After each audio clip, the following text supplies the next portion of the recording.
Okay, so here are going to be our plate results from our T4 and T4R mutation plaque plates. This is just a sterile plate that had been created at the same time as all the other ones so that you can see the agar is sterile. This is a negative control, so there's no contaminants or anything growing on the agar.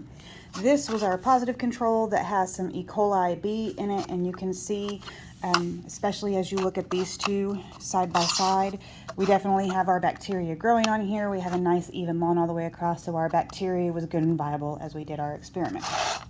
Next. These two plates are both our T4 phage. This was at the stock concentration of 10 to the 4th, and this was our serial dilution after we diluted it 2 times, so it's our 10 to the 2nd concentration. You can see that we definitely have plaques on both of these two plates. This one has so many plaques that we cannot use it to do a good reliable count, because remember, we want 30 to 300 plaques for a reliable count.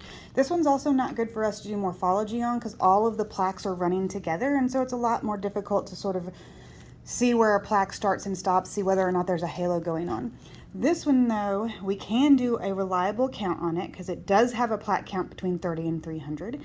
And it's good for us to check plaque morphology on because you can see individual little plaques on here. I will be taking pictures of these so that you guys can do both counts and morphology checks.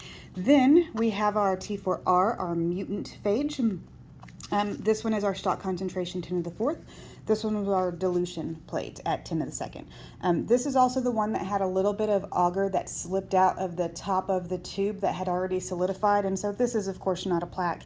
This is just that agar that had slipped out.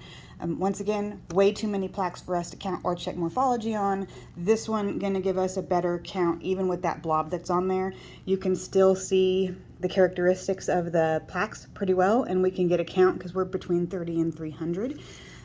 Now let's do a comparison between our T4 wild type phage and our T4R. And one of the things that I'm hoping you can notice just in a side by side is the plaques are larger on T4R. As I get my macro lens out and start to take pictures later on, one of the other things that you're going to want to check is the margins of the plaques. These usually have a diffuse halo around the edge, and these don't. And so be on the lookout for those as you look at the pictures.